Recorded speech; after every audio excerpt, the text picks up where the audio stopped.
Okay, Dean, rather than explaining everything in text, which can be done, but since I have to type with two thumbs because of my current situation, really wasn't worth doing.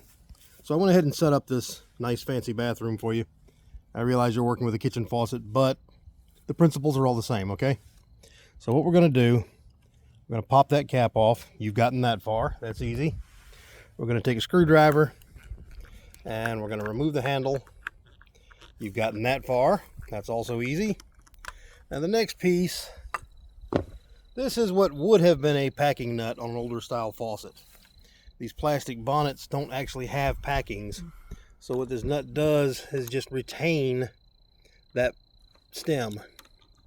Gonna break it loose. This, as you can see, is a super cheapo. This is just a hunk of nylon. I mean, you could almost gnaw it off. And what that does, you can see where it's threaded there. Now, just like on the one you have, where you have the brass and the plastic, you want to take that apart. You want to just lift that stem out. Now, I didn't bother matching up a longer screw or anything like that because I figured I'd just show you how to do this. But run that down in there a good bit. You don't necessarily want to bottom it out, but run it in there a good bit. Take you just some common pliers, get a hold on it, and you can usually pull it right out. Now, all of these stems are the same and they're all different. The similarities are there will be this shoulder somewhere. This is a stop shoulder. Then what that does, you can see the handle has a matching stop inside, and that limits how far you can turn the faucet. So if you have to replace this stem, you want to make sure that you have one where the stop is the same size. These line everything up. Some of these faucets have one of this little pin right here. I don't know if you can see that. Some of them, like this one, have two. There are some that have three. Now, if you look at the middle here, you'll see this is an O-ring. It hadn't occurred to me when you said the faucet is leaking. I was like, is it leaking from the spout or is it leaking around the faucet? If it's leaking around the faucet, in most cases, it'll be this O-ring. You can replace the O-ring. You'll have to match it up. You have to be fairly patient. Then you're going to take a rag. I like cotton terry myself. And you're going to clean out your brass on yours to make sure there's no debris or dirt. Now, if you look right down inside here, you'll see that little piece of rubber right there. That little piece of rubber serves a purpose. If you look at the bottom of your valve, right here, you see these two little holes, and then you see these large areas that are just flat. When you turn this stem, that rotates. And what will happen is either this hole lines up with that rubber piece in there, and when that happens, water comes up through that rubber piece, goes through this hole, and boom, it runs out through the sides here and comes out the end of the faucet. And when you go to turn it off, you turn it again, and what happens is a solid face ends up over that rubber and the water cannot flow. If you're having a leaking problem, the water is running or dripping, which I suspect is the case since you said you were putting a bucket or a jug or something under there to catch it, usually this is going to be your culprit combined with this. Sometimes you can take a pencil eraser and clean these.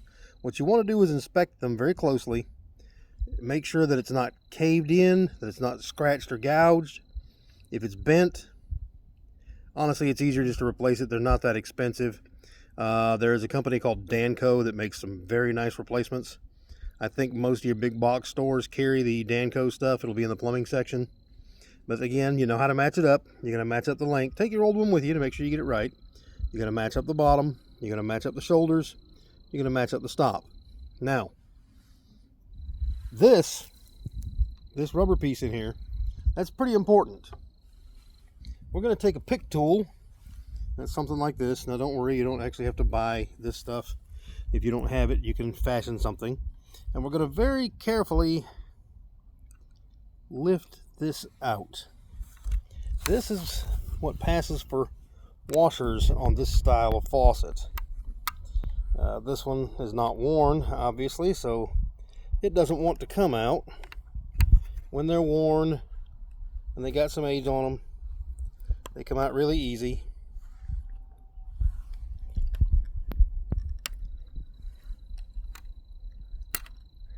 Now, underneath this is a spring.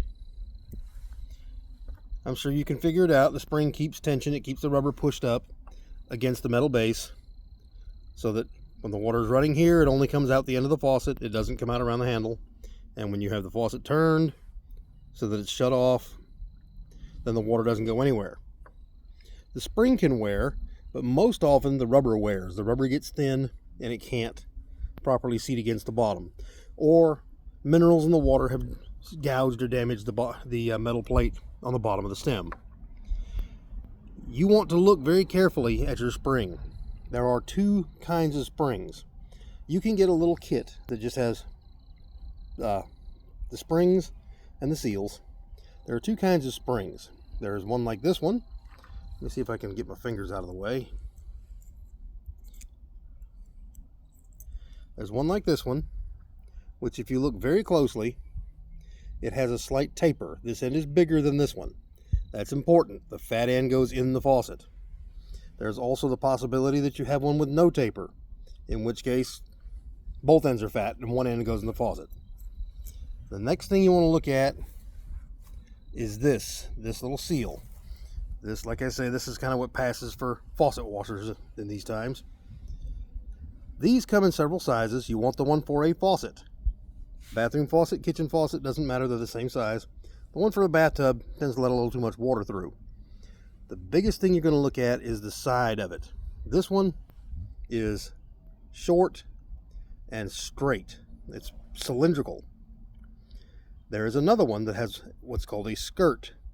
They are slightly longer, but it flares toward the big open end. It matters. It makes a difference which one you put in. Like I say, there are kits you can buy from Danco that has two of each type of spring, and it has two of each type of washer. Putting it back together is kind of a pain in the butt. It's easier if you have some plumber's grease, which, you know, we'll discuss that shortly. Putting the washer in isn't too bad. You can take your pick tool or your piece of coat hanger or whatever you have decided to use and stick it right there, and it'll drop right in. Now, I just showed you that to show you how it goes. We're going to take our pick tool and we're going to put the rubber on it, and we're going to put the stem on it. That'll help us line everything up. It will not drop in easily, I promise you that. Now we got it kind of lined up. What we want to do is gently work that in. Something that can help is a thing called plumber's grease. It's basically a silicone based grease. It's clear. It's fairly easy. Okay, but we're going to just gently poke that in. We want to make sure we don't tear it. Once it's seated all the way, you'll go, oh, it doesn't push down all the way. Well, of course it didn't. That's the spring's job, is to make sure it does not go down all the way. If you don't want to buy the plumber's grease, a reasonable replacement, it's not sticky like plumber's grease, but it is slick. You can use, in a pinch, olive oil. Don't really like to use vegetable oil because it's a little too thin, but just a little bit of olive oil around that rubber. Just wet your finger with it around that rubber, makes it easier to go in. Around this O-ring, makes it easier to go in. And the best part about these is the only thing you have to worry about is those two alignment notches on this one. Like I say, some have one, some have three. You get the alignment notches, it'll drop right into place like that. You put on the retaining nut, or what used to be a packing nut when these things had packing, and you're going to tighten that up. Now, truthfully, because this is an El Cheapo, I will probably end up having to tighten this piece of plastic, this super soft piece of plastic, with pliers or channel locks or something like that, because it has a ridged lock at the bottom, and the nylon itself isn't actually strong enough to fight the ridged lock. You can hear it clicking. Yours shouldn't do that because yours is brass. This one is just doing it because it's plastic and it keeps it from backing off. Once you got that, you just remove the screw.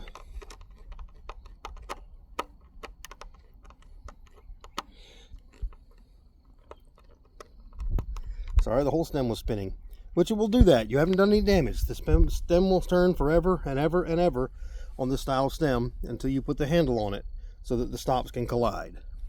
This particular one, it's a Delta knockoff. I mean, this is not Delta at all, but it's got the D type handle, the D broach. That little hole that slides down on, that little hole is called the broach. Put your screw back in.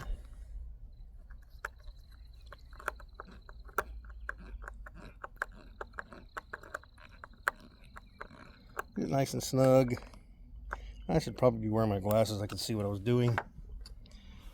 And then put your little beauty cap back on. And you're done. That's all there is to it.